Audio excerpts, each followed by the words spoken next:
Yo, have you ever had like a super petty argument, maybe with a sibling or a friend, where your point of view or what your logic that you're trying to get across is completely wrong, but it does not matter. You can't give them the satisfaction of knowing that you were wrong. You're gonna fight that point tooth and nail all the way into the grave. I feel like we've all had those conversations. I'm clearly wrong. Like, you looked it up on Google. I'm wrong. But no, no, no. Actually, there's a caveat, and sometimes that can happen. You know what I'm saying? Like, we've all had those conversations. And I feel like the whole Lori Vallow trial is an encapsulation of that exact thing. Lori Vallow going pro se, you know what I'm saying? Trying to cry on the stand, trying to pull emotions and tears out of people, all while she's already in jail forever. You know what I'm saying? It's like she's screwed forever, and she's still, no matter what, will fight this thing. You know why? It's because she's petty, in my opinion. So Lori Vallow is on trial for the conspiracy to murder her ex-husband with her brother. Now, if you guys don't remember, a lot of the people in this trial, or a lot of the people who were involved in this case, are now dead. So it's pretty much Lori Vallow versus the evidence at hand. And she's going pro se. She's doing her best. But this is going to be another big L for Miss Lori. But she decided to cry in her opening statement. So I definitely wanted to show you guys that. We did this in the live stream. But you guys tell me what you think. Do you think the tears are genuine? Let's go ahead and check it out.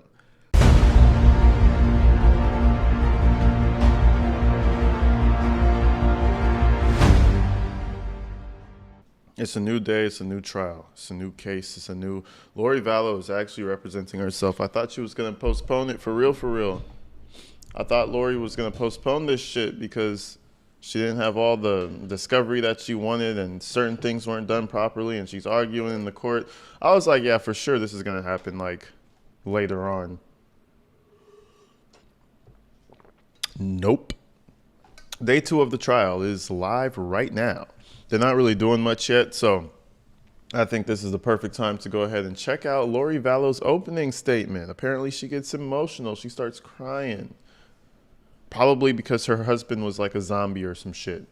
She probably had to kill him because he turned into a zombie. So we don't know. We don't know. We're in trial right now. This is where we can stop saying allegedly when things actually get fleshed out in trial. So we'll see.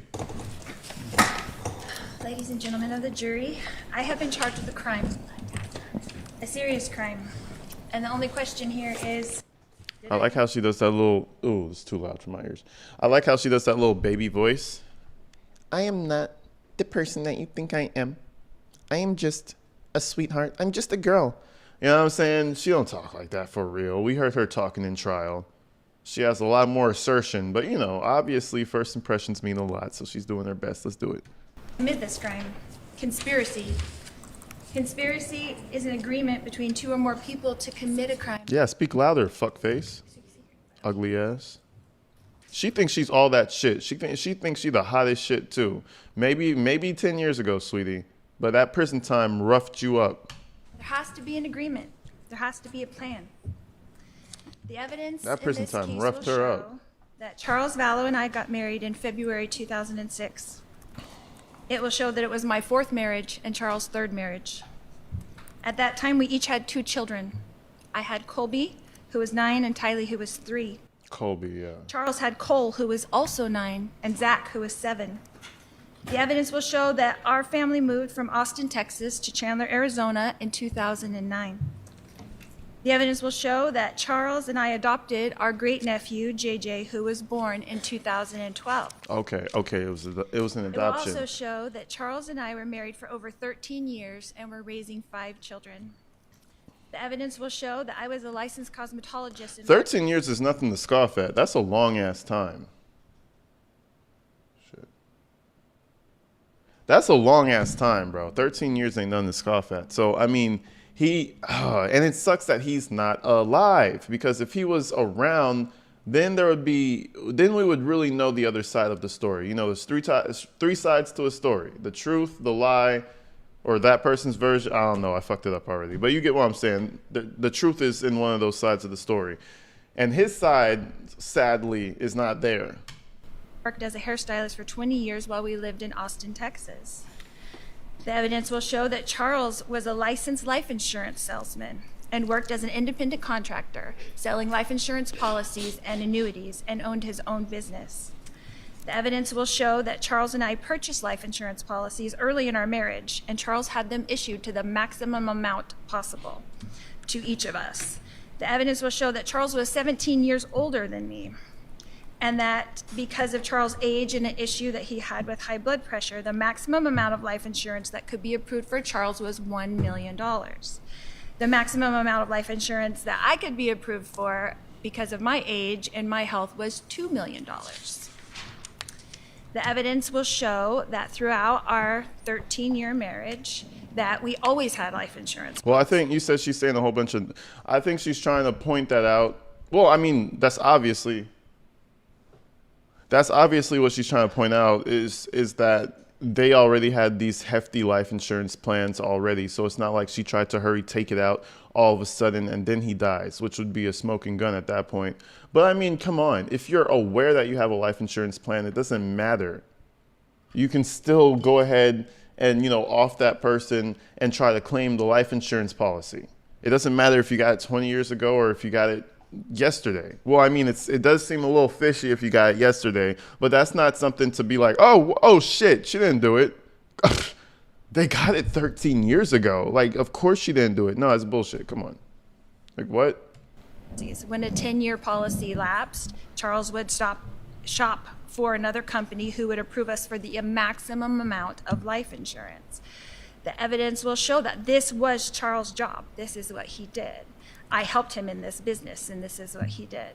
The evidence will show that in 2016, Charles repurchased a new $2 million life insurance policy on me, and he was the sole beneficiary. The evidence will show that Charles and I had a happy marriage for 13 years.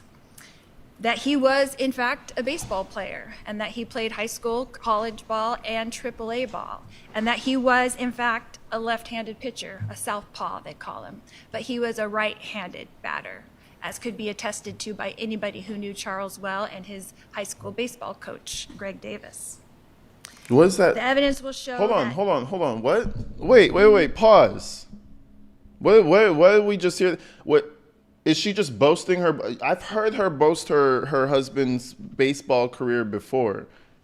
Does that just add like, I don't know, Lori Vallow rep to her or something? Is that like, are you supposed to say that at a bar or something? Like, oh yeah, my husband is, he's a left-handed pitcher but a right-handed batter. Like, what the fuck? What does that have to do with anything?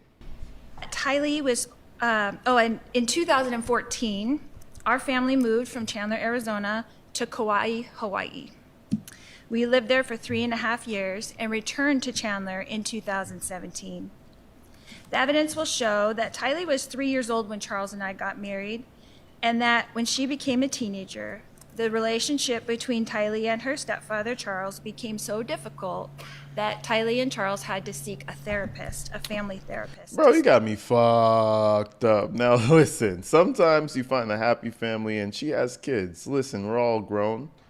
And sometimes you're a stepdaddy, and that's just how it is. But you got me so fucked up. If you mean to tell me I'm going to be having beef with a 16-year-old, my wife's little daughter, oh my God. Boy, you might as well get yourself right up out of that relationship. I don't know what the fuck you're doing, but you gotta get a therapist for your stepdaughter? No, something's gotta happen. On your side, what the fuck? So that whole thing, you know, the man's dead, so we can't really talk too much about that, but holy shit, dude. That's an L right there. What the fuck? I'll be goddamn if I'm arguing with somebody's fucking kid. That's not mine. Anyways. Stop them from fighting. The evidence will show that together, Charles and Tylee met with this therapist after we moved back to the mainland in 2017. The evidence will show that She calls it mainland like she's such an islander. Shut the fuck up. Only real islanders get to call America the mainland. The fuck? Yeah, we came back to the mainland. You went there for a couple years. Get over yourself. April of 2018, Tylee's biological father passed away from a heart attack. And at that time, Charles called Social Security and made an appointment at the Social Security I'm going to office. object to hearsay. Sustain. It will show that we did get Social Security for Tylee for her deceased father until she was 18 years old, and she was 15 years old at the time. The evidence will show that Charles and Tylee's fighting increased greatly in January of 2019 when Charles and I temporarily separated. The evidence will show that The evidence is going to show a lot. several people witnessed That these evidence is terrible going arguments crazy. between Tylee and Charles that increased to physical in 2019. Charles and Tylee had major increasing arguments, two in February of 2019, one of March in 2019, which was captured on video, one in May of 2019, one in June of 2019, and then the worst of all in July 2019. What's up, Kara? The evidence will show that in March of 2019, Charles pulled JJ out of his special school and moved him to Houston, Texas, while we were temporarily separated. Tylee and I then joined Charles and JJ in Texas in April 2019 to reconcile. The evidence will show that JJ was diagnosed with severe autism when he was 3 years old while we lived in Hawaii. The evidence will show that for 2 years, JJ was attending a school in Gilbert, Arizona, a special school for children with autism. It's called Lauren's Life Academy. The evidence will show that in June of 2019, in JJ's best interest, Tylee, JJ, and I moved back to Chandler, Arizona to re-enroll JJ back in Lauren's Life Academy since he had a difficult time with the Houston, Texas schools with no services for his autism. He says she ordered wedding rings for her and Chad before they finished murdering everyone. Before they finish, I'm not sure about that, but if it's true, it all checks out. It all checks out regardless, It's just a little too convenient. He brought his gun. He's sleeping over.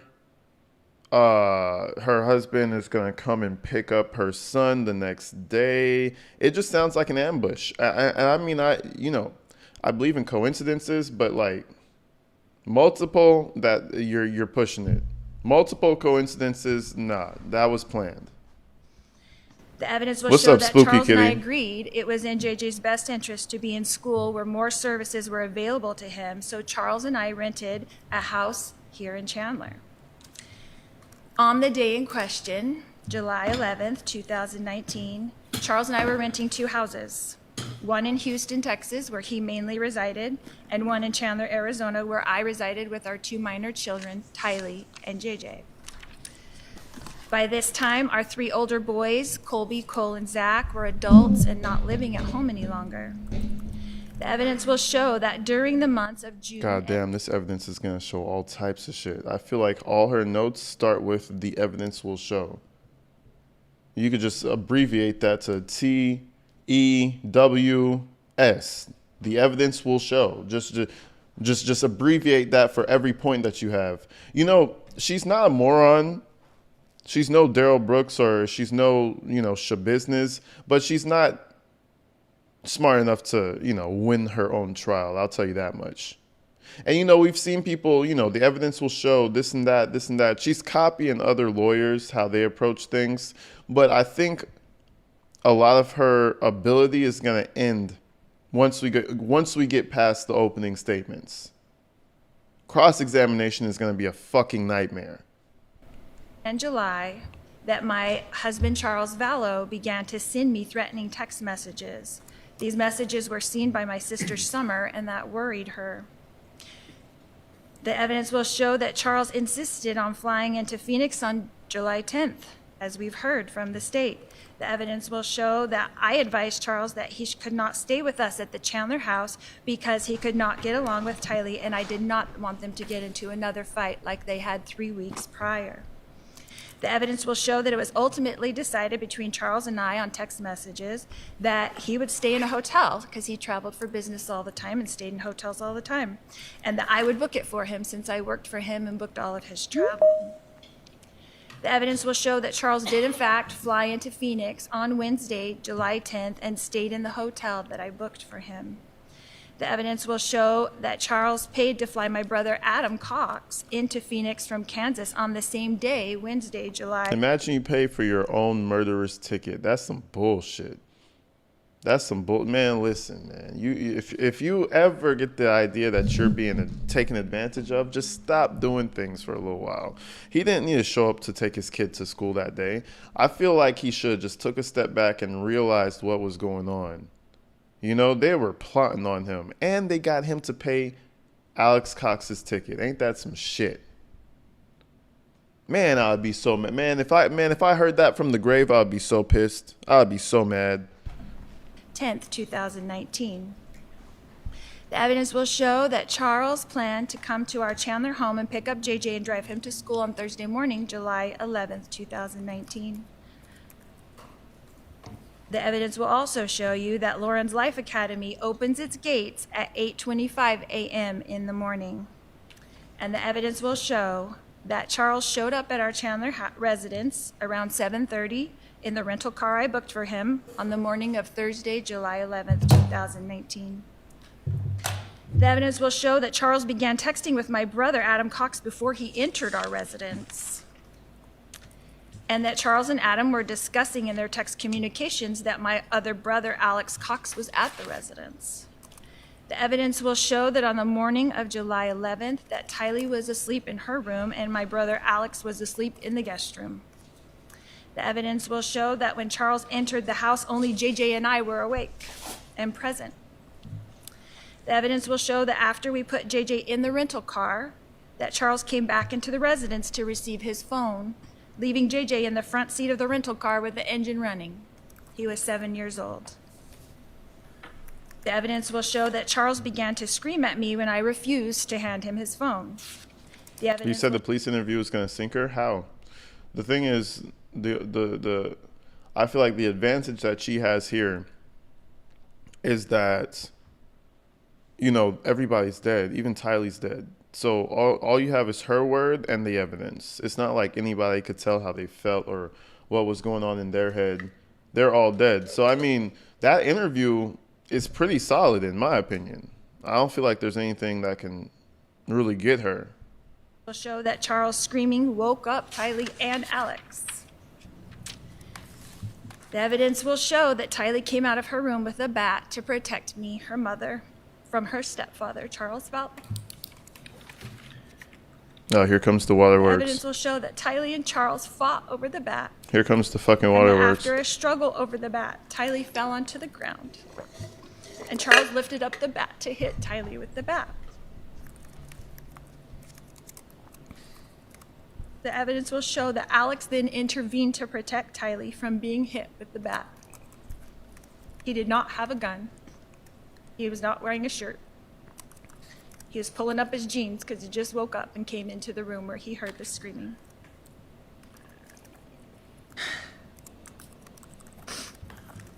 The evidence will show that. Oh, yeah, and you're right, Red Jeep Judy. That was another thing she did. The whole problem about this is that she took his phone, probably unlocked, and she's running around with that shit. She forgot to add that. I think prosecutors are going to rip her apart. They're going to obviously bring up all the things that she forgot to mention. But again, you can't attack somebody just because they take your phone, right?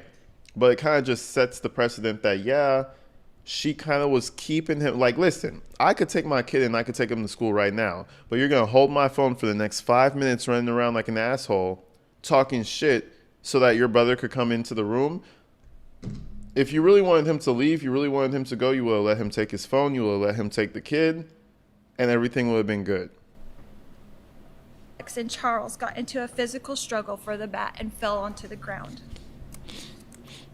The evidence will show that Tylee, who was on the ground, was lifted up by me and sent outside to get away from the struggle and to protect JJ, who was still in the running car, in the rental car in the driveway.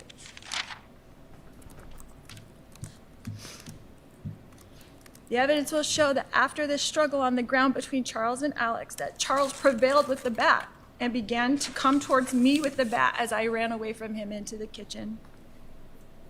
The evidence will show that at some point while I was running away from Charles, who was chasing me with the bat, that Alex apparently retrieved his gun.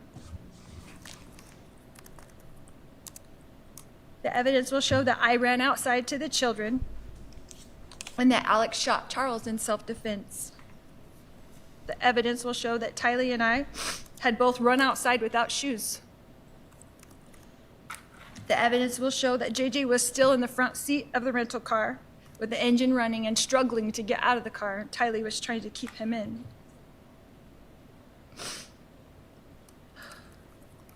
Yeah, it's tough. It's harsh. It's hard. You know what's crazy is she's a shitty actor, one. And number two, it's even harder to buy this when everybody's dead now. You know what I mean? It just makes me feel like you didn't really give too much of a fuck about them. Maybe the zombies came through and took over their soul and their being, so you had to just part ways.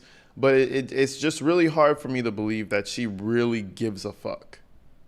All she cares about is her little religion and her little cult leader husband. That's all she really cares about, in my opinion. And her Botox injections and shit. That Tylee and I got into the rental car with JJ and drove away.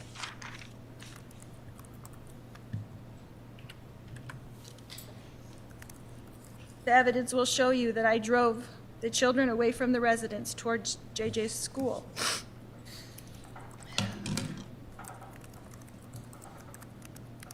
Oh, can I have a tissue, please? Yes. It's too much to handle. Oh my, your eyes are fucking dry. Wipe that shit off with your fingers. What's wrong with her? Oh, you could have at least did some snot or something, a little nose boogers or something. Man, shit. Full of shit. I would have said just don't even cry.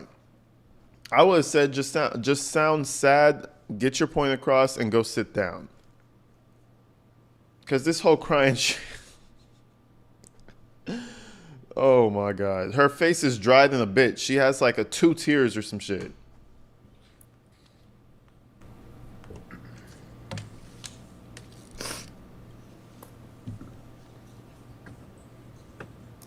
The evidence will show that I drove the children through the Burger King drive-thru that Charles had promised JJ. Oh, you got him some Burger King. Oh, she got him Burger King, guys, because now Charles is choking on his own blood, dead as fuck in the kitchen, and he can't take him no more.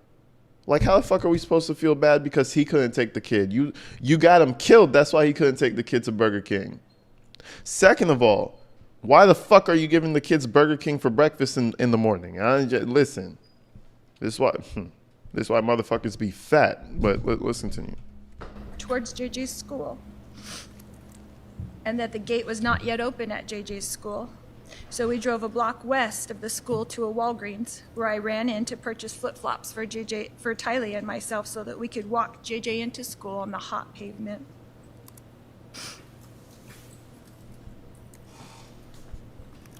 The evidence will show that Tylee and I returned directly to our residence where we met with police in our driveway. Not the hot pavement, guys. Anything but that. The hot pavement. That's crazy. We were spoken to by the Chandler police officers. And the evidence will show that Tylee and I were told by the Chandler police detectives that Charles had passed away. Man, the second that man passed, I know the feeling of immense joy was passing through every fiber of her body. She probably had to coach herself down, like, all right, relax. You have to give a story. You have to give this story. You have to do well. We're almost there. We're almost there. Oh, she was excited. She was excited than a bitch. You know what I'm saying? The only thing that had her stressing a little bit was her little story. She had to go and lie and tell the police real quick. After that, give me my fucking money. Give me my money to start my new life. Right now, immediately. Shit. I'm late 3 months on Botox. I need a filler immediately. The evidence will show that we were put into a police van and driven to the Chandler Police Department. The evidence will show that Alex was taken by police in a police car to the Chandler Police Department. And that we The evidence. Oh wait, no, she didn't say it. I was about to say the evidence will show, but she switched it up. She dropped the "and" in there. We were all three separated into interrogation rooms, and we were each interviewed. The evidence will show. The evidence will show that next, Tylee and I. You can even tell she's getting tired of saying the evidence will show. She's kind of just mumbling through it at this point. The evidence will show. Like, god damn. Anyways, let's just let her get through it. Brought back together into a room at the Chandler Police Department and were introduced to a victim's advocate. You said you need a filler? The evidence will show that after speaking to the victim's advocate, that Tylee, Alex, and myself were put back into the police van and driven back to our residence. We were directed by the Chandler detectives to take the rental car and return later to the residence after we picked up JJ from school. The evidence will show that we did as instructed by the Chandler detectives. Type shit. The evidence will show that we drove to Alex's residence where we attended to the wound on the back of his head. Naturally. The evidence will show that Alex was then contacted by the Chandler detectives to return to the residence so that Alex could walk them through the events that occurred with the detectives at the residence. Naturally. The evidence will show. The evidence will show that Alex, Tylee, and I did return to the residence as instructed. And then the evidence will show that Alex entered into the residence with Detective Moffat, but that Tylee and I were met by Detective Inkland in the front yard. What else will the evidence show, Lori? The evidence will show that at the time, Detective Inkland asked Tylee and myself if we had Charles' cell phone. Tylee retrieved Charles' cell phone from the rental car and gave it to Detective Inkland at 3:11 p.m. on July 11th, 2019.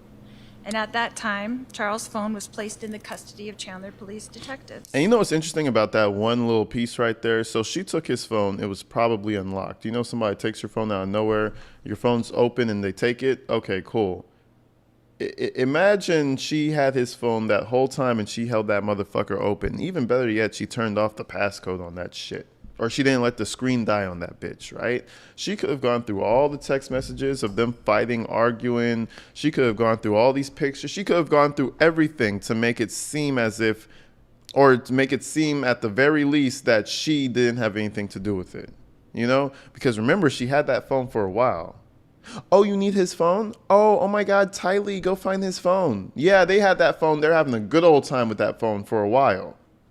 So that's just another piece of evidence that got shitted on, because now when the police go through it, trust me, all the damning information about Lori, not there no more. And I know they can do the forensic scans and all that, but I feel like if you're savvy enough, you could remove at least text messages. The evidence will show that Detective Inkland asked us if we knew the passcode on Charles' phone, Which we did not. proceeded to give to Detective Oh, she knew it. Inkland. Never mind, she knew it. The evidence will show that Tylee and I left the residence to pick up JJ from school, while Alex remained at the residence with the detectives. The evidence will show that by the time Tylee, JJ, and I returned to the residence, that all police, EMS, CSI, and detectives were gone from the residence and only Alex remained. Type shit. That's fucked. The evidence will show that the next day, I contacted Chandler Police to inform them that Charles' belongings were still at the hotel. I asked the detective if I should go get them, and I was told that they would take care of it. The evidence will show that I asked the detectives, what should we do next? And they directed us that they would contact us in about 3 weeks after their supervisor passed off their reports and Alex could go to the police station and retrieve his gun. The evidence will show that the last thing I heard from Chandler Police Department until June of 2021, 2 years later, when I received a grand jury indictment from this. You say, what do you think are the chances that some of the jury doesn't know that she's been convicted already? I think that's kind of the point, right? Because you want an unbiased jury. I'm not sure if I was watching some of the pretrial, but I'm not sure if that's a problem. But I think the whole idea is to have an isolated court hearing. An isolated You know, one incident at a time. So I think the idea is that these people shouldn't know about her other situation, which I feel like is really hard not to. It's really hard not to. So I feel like a lot of them will know anyway, but I think that's what they're trying to do. From them for this alleged crime.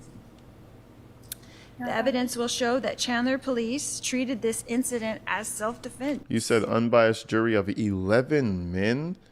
What the fuck? What's with these odd jury? Hold on. Jury for Lori Vallow. That's a lot of guys. I wonder if she wanted it to be mostly men or if it was the defense that wanted it to be mostly men. I'm not sure if that's right. I'm gonna look that up in the corner. Actually, let me make sure. I'm going to object to that. Objection. So she can seduce them. Last statement. The evidence will show you that my brother, Alex Cox, passed away on December 12th, 2019, almost exactly 5 months to the day after Charles, my husband, passed away. The evidence will show that Alex passed away from a blood clot in his lung. Objection again. I'll sustain the objection. It's not relevant for this matter. The evidence will show you that I am the only... No, that's incorrect. Apparently, it's 13 men and 3 women. Lori Vallow, Daybell, jury.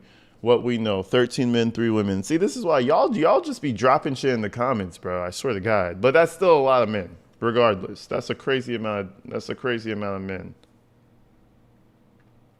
Oh yeah, I see somebody's in cam said 13 men, 3 women. Yeah, exactly. Including alternate jurors. Okay, so you might be right. 11 men and something women without the alternates, maybe. But that's a lot of dudes. I feel like she wanted it to be that many guys. You know, she's like, oh, I'm better off with men anyway. You know, I always got along with men more than women, so I think we should have, you know, that was definitely her idea, I feel like. person being charged with this crime. I'm going to object to the relevance of that. Sustained. She's not seducing these As the guys. state has mentioned, they're alleging that insurance money was my motive. Social Security was my motive. Spouses having insurance policies is not a crime. Type shit. Collecting Social Security is not a crime. It's not. Self-defense is not a crime. It's not.